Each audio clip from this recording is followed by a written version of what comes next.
નમસ્કાર દર્શક મિત્રો, હું આપની સાથે છું રાખી અંજારિયા. સ્વાગત છે આપનું કચ્છ ઉદય ટીવી ન્યૂઝમાં. ન્યૂઝની શરૂઆત પહેલા નજર કરી આજની હેડલાઇન્સ પર.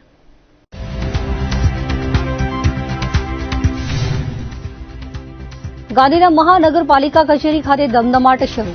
વહીવટદારના અધ્યક્ષ સ્થાને મળી બેઠક. આવશ્યક સેવાઓના સુચારુ સંચાલનની વ્યક્ત કરી નેમ. રાપર તાલુકા પંચાયતની સામાન્ય સભા મળી.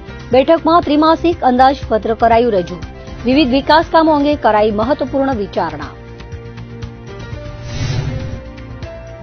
ઠંડીના પગલે કચ્છમાં દૂધ ઉત્પાદન ઘટ્યું. સરહદ ડેરીમાં દૈનિક 20,000 લીટરની આવી ઘટ. ડેરી પર દૈનિક આવક 5.5 લાખ લીટર સુધી પહોંચી. તાપમાનમાં વધારો થતા કચ્છવાસીઓને ઠંડીથી મળી રાહત. દિવસ દરમિયાન ઠાર થયો ગાયબ. મોડી સાંજથી સવાર સુધી ઠંડીનો પ્રભાવ યથાવત. રાજ્ય સરકાર દ્વારા ગાંધીધામ શહેરને મહાનગરપાલિકાનો દરજ્જો મળ્યા બાદ હવે કોર્પોરેશનની વહીવટી પ્રક્રિયાનો ધમધમાટ શરૂ થયો છે. ગાંધીધામ મહાનગરપાલિકાના વહીવટદાર અને જિલ્લા collector Amit Arora, commissioner Mitesh Pandya, deputy commissioner Mehul દેસાઈની ઉપસ્થિતિમાં મહત્વપૂર્ણ બેઠક મળી હતી. વિવિધ વહીવટી વિભાગના વડાઓ સાથેની બેઠકમાં પ્રવર્તમાન સ્થિતિનો ચિતાર મેળવવામાં આવ્યો હતો. આ ઉપરાંત કોર્પોરેશનની તબદીલ પ્રક્રિયા માટે પરામર્શ કરવામાં આવ્યો હતો. જિલ્લા કલેક્ટર અને ગાંધીધામ મનપાના વહીવટદાર અમિત અરોરાના જણાવ્યા અનુસાર તબદીલની લાંબી પ્રક્રિયા દરમિયાન શહેરની આવશ્યક સેવાઓની આપૂર્તિમાં કોઈ વિક્ષેપ ન સર્જાય તેની વિશેષ તકેદારી રાખવામાં આવશે. શહેરીજનોને અપાતી રસ્તા, પાણી, ગટર જેવી સુવિધાઓમાં સુચારુ સંચાલનને પ્રાથમિકતા અપાશે. આગામી આયોજન પર પ્રકાશ પાડતા તેમણે જણાવ્યું હતું કે ગુડ પ્રેક્ટિસ સિસ્ટમ અંતર્ગત નગરપાલિકામાં અસ્તિત્વમાં ન હોય તેવી શાખાઓને કાર્યરત કરવામાં આવશે. મહાનગરપાલિકામાં વધુ 8 અધિકારીઓની વરણી કરવામાં આવી છે. ક્રમાનુસાર તબદીલની પ્રક્રિયા આગળ વધશે તેવું તેમણે વધુમાં ઉમેર્યું હતું. મ્યુનિસિપલ કમિશનર મિતેશ પંડ્યાએ જણાવ્યું હતું કે ગાંધીધામ હવે મહાનગરપાલિકા બનતા બાયલોઝ અને નિયમોમાં ફેરફાર થશે. મહાનગરપાલિકાને કાર્યરત કરવા માટે આદર્શ મહેકમ રાજ્ય સરકારે ફાળવણી કરી આપ્યું છે. મહાનગરના વોર્ડની રચના, હદ સીમાંકન વગેરે પ્રક્રિયા હાથ ધરવામાં આવશે. આ બેઠકમાં deputy municipal commissioner Sanjay Ramanuj સહિતના પદાધિકારીઓ હાજર રહ્યા હતા. ઉલ્લેખનીય છે કે રાજ્ય સરકાર દ્વારા ગાંધીધામને મહાનગરપાલિકા ઘોષિત કરાયા બાદ મ્યુનિસિપલ કમિશનર, ડેપ્યુટી કમિશનરની નિયુક્તિ બાદ વધુ 10 અધિકારીઓની નિયુક્તિને સૈદ્ધાંતિક મંજૂરી અપાઈ છે. જેથી આગામી સમયમાં વધુ 8 અધિકારીઓની ભરતી કરવામાં આવશે. મહાનગરપાલિકાનું નોટિફિકેશન બહાર પડતા જ ગાંધીધામ નગરપાલિકાને સમાવિષ્ટ તમામ ગ્રામ પંચાયતોનો સ્ટાફ હવે મહાનગરપાલિકા હેઠળ ગણાશે. તબદીલની પ્રક્રિયા અંદાજિત 1 વર્ષ ચાલશે અને તે માટે અંદાજિત 200 જેટલા અધિકારી કર્મચારીઓની જરૂરિયાત રહે છે. મહાનગરપાલિકાના સ્ટાફ સાથે અને જે નવનિયુક્ત મ્યુનિસિપલ કમિશનર અને ડેપ્યુટી કમિશનર છે એની સાથે બધા સ્ટાફ સાથે ચર્ચા કરવામાં આવી. ખાસ જે ટ્રાન્ઝિશન અત્યારે થવાનું છે નગરપાલિકાથી મહાનગરપાલિકામાં, એમાં કોઈ પણ એસેન્શિયલ સર્વિસીસ ખોરવાય નહીં. ફેઝડ મેનરમાં જે નવા વિસ્તારો એડ કરવામાં આવ્યા છે એમાં એ સર્વિસીસનું એક્સટેન્શન થાય અને પ્રોફેશનલી જે પ્રાઇમરી સર્વિસીસ ડિલિવર કરવામાં આવે છે, ખાસ કરીને પબ્લિકને લગતી સર્વિસીસ જેમ કે સાફ સફાઈ, વોટર સપ્લાય, ડ્રેનેજ, જનસેવા કેન્દ્ર, મિલકત તબદીલી, જન્મ મરણ નોંધણી, એવી જે ખાસ ડે ટુ ડે સ્પર્શતી લોકોને સર્વિસીસ છે એના ઉપર ખાસ રિવ્યુ કરવામાં આવ્યું કે એ ટ્રાન્ઝિશન સ્મૂધ રહે અને જે એક્સપેક્ટેડ લેવલ ઓફ સર્વિસીસ છે મ્યુનિસિપલ કોર્પોરેશન પાસે એનું પણ એક પ્લાન્ડ વેમાં એક્સટેન્શન થાય. મહાનગરપાલિકા જ્યારે બનાવવામાં આવી ત્યારે નજીકના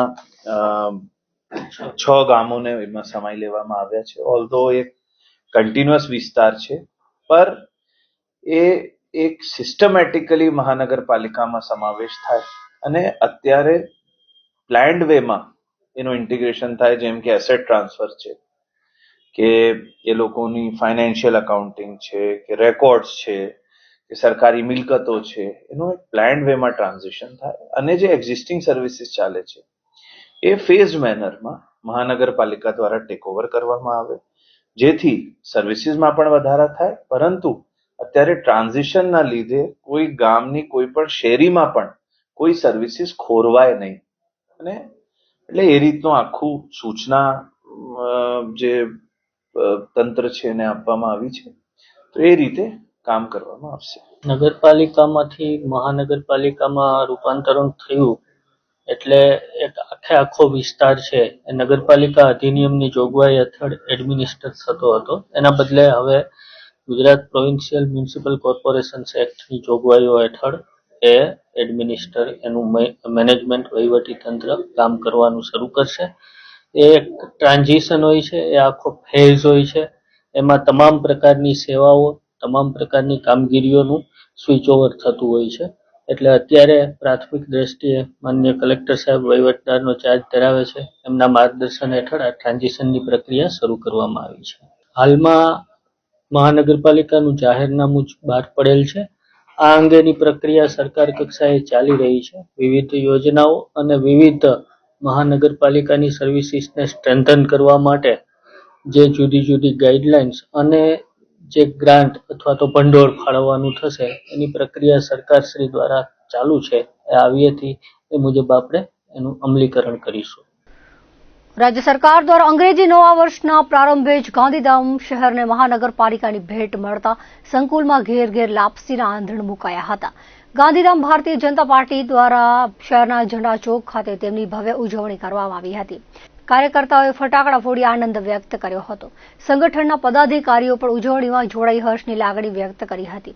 આ તકે ગાંધીધામના ધારાસભ્ય માલતીબેન મહેશ્વરી, જિલ્લા ભાજપ મહામંત્રી ધવલ આચાર્ય, પૂર્વ નગરપતિ ડોક્ટર ભાવેશ આચાર્ય, પૂર્વ સુધરાઈ પ્રમુખ તેજસ શેઠ વગેરેનું અભિવાદન કરાયું હતું.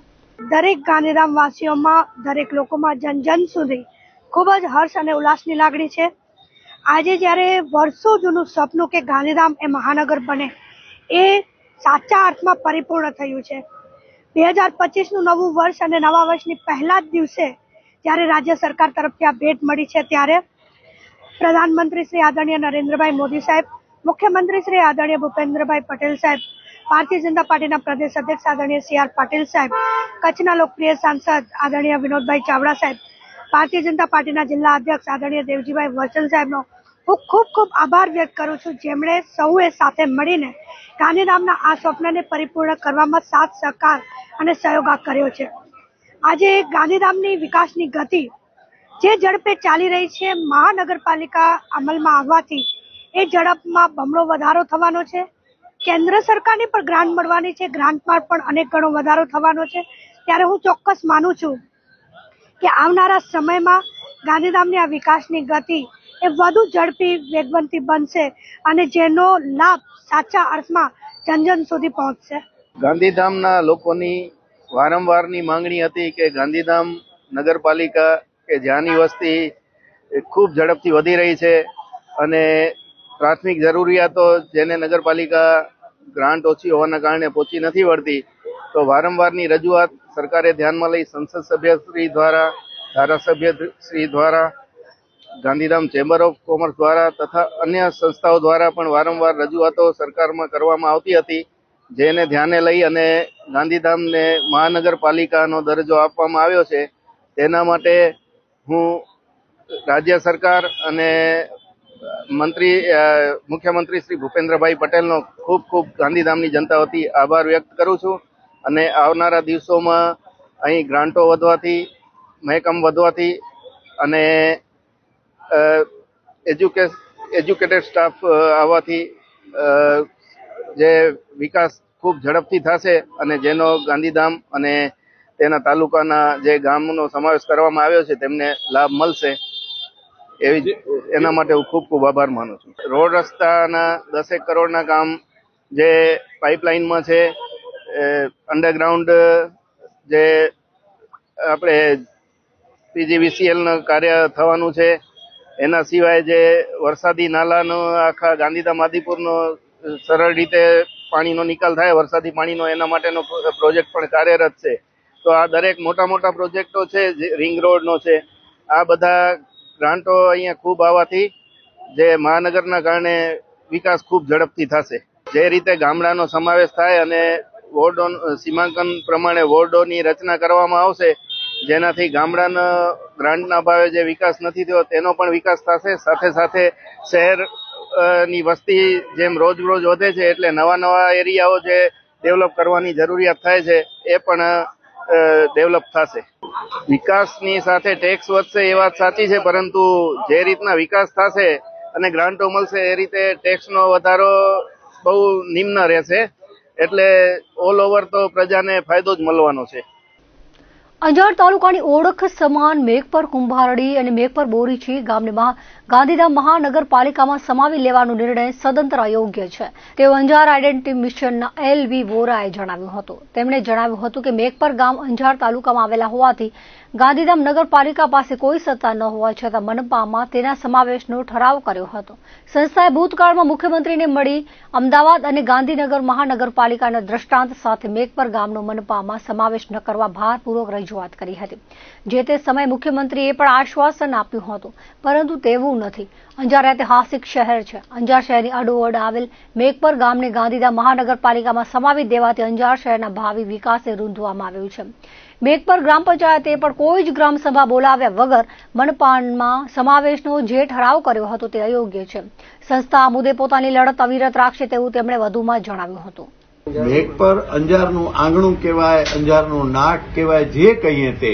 આને કારણે બહુ જો સૂક્ષ્મ વાત કરું તો અંજારની ડાઇનિંગ ટેબલ સુધી મેઘપર પહોંચી મહાનગરપાલિકા ગાંધીધામની હદ આવી જશે.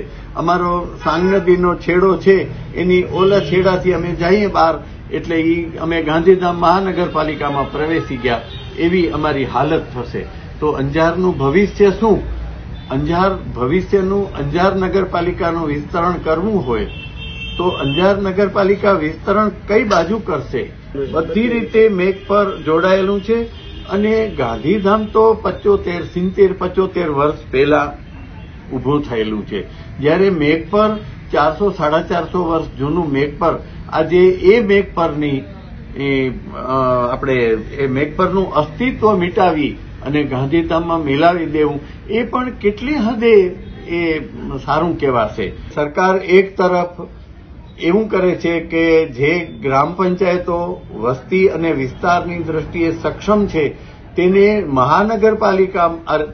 નગરપાલિકા આપી અને અપગ્રેડ કરે છે, ત્યારે આ ગામ મેઘપર 70,000ની વસ્તીવાળું ગામ, બંને ગામોને નગરપાલિકા અલગ આપવાને બદલે મહાનગરપાલિકા ગાંધીધામમાં આમે જ કરવાની જે નક્કી થયું છે તે સદંતર યોગ્ય નથી. અમારો વિરોધ છે.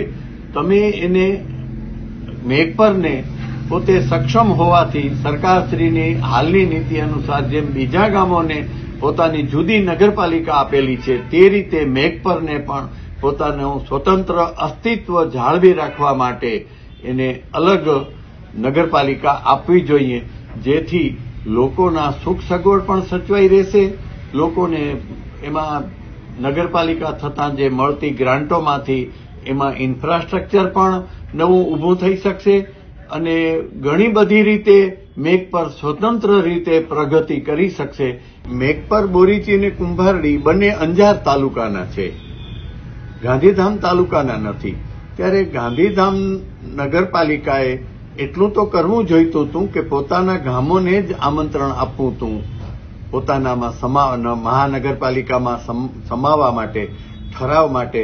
એણે મેઘપર બોરીચી ને મેઘપર કુંભારડીની ગ્રામ પંચાયતને શા માટે કઈ સત્તાની રૂએ, કયા અધિકારની રૂએ એણે કાગળ લખ્યો અને મેઘપરની ગ્રામ પંચાયતે કોઈ પણ જાતનું એણે ગ્રામસભા પણ ન બોલાવી અને કાંઈ ન કર્યું ને ડાયરેક્ટ સીધો ઠરાવ કર્યો. વાસ્તવમાં ગ્રામ પંચાયતની બોડી છે, ચૂંટાયેલી બોડી છે, પણ એ ગામની માલિક નથી. એ ગામનો વહીવટ સંભાળવા માટે પ્રજાએ એમને ચૂંટ્યા છે.